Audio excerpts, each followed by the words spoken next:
Assalamu alaikum warahmatullahi ta'ala wabarakatuh.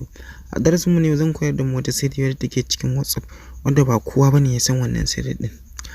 To amma kafin nan ku danna mana alamar subscribe sannan ku taba alamar ƙararrawa ta yadda za ku dinga samun shirye-shirye na da zarar na sauke. To abin farko da zaka zo kai anan shine sai ka zo ka shiga cikin application na WhatsApp ɗinka kamar haka. Ina application na WhatsApp ɗin nan. Yau misali bayan ka zo ka shiga cikin application na WhatsApp ɗinka zai nuna maka wannan fuskan kamar haka, kamar yadda kowane wato ainihin application na WhatsApp yake nuna. Bayan ya kawo maka wannan fuskan kamar haka, misali bari mu nemi wata number da zamu yi wannan abu da ita. Misali bayan kawo maka wannan fuskan kamar haka,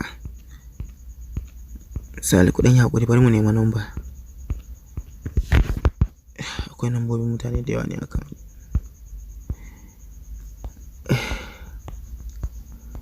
Kuɗin hakuri muna nema ne. Yau misali bayan ya kawo maka fuskar WhatsApp kamar haka, misali yanzu wannan number, misali kamar a ce yanzu mai wannan number tana damun ka ko kuma in ce yana damun ka, kamar abokinka ne yana tura maka wani abu wanda bai dace ba, ko kuma wasu hotuna na batsa ko kuma wato ainihin fina-finai na batsa, ko wanda yake tura miki ko kuma kake tura wato ainihin wani yana tura maka wanda kai da shi ya bari ya ƙi ya bari.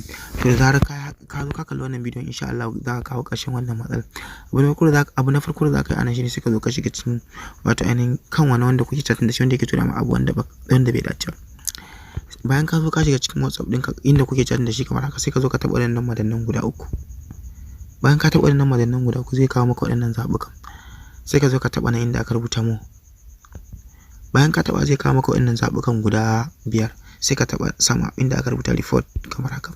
Bayan ka taɓa report zai nuna maka report umul. The last 5 messages for the content will be forwarded to WhatsApp. This content will not be notified. Ma'ana abin da yake nufi anan shine za ka kai karar mai wannan wato ainihin number ga wato ainihin kamfanin WhatsApp, domin saboda abin da ya tura maka wanda bai dace ba. Saboda haka da zarar ka taɓa nan inda aka rubuta report to ka riga da ka kai ƙararsa kenan.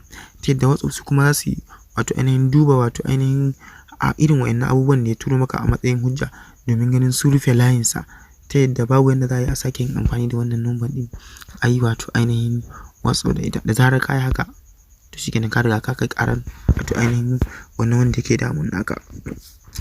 Ko da a ce wato ainihin ba mutum ɗaya bane yake damun ka, da zarar ka shiga kamar yadda ne misali kamar haka, sai ka zo ka taɓa wannan madannan, sai ka zo ka taɓa mu, sai ka taɓa report. To da zarar ka haka insha Allah ka kawo ƙarshen wannan matsala.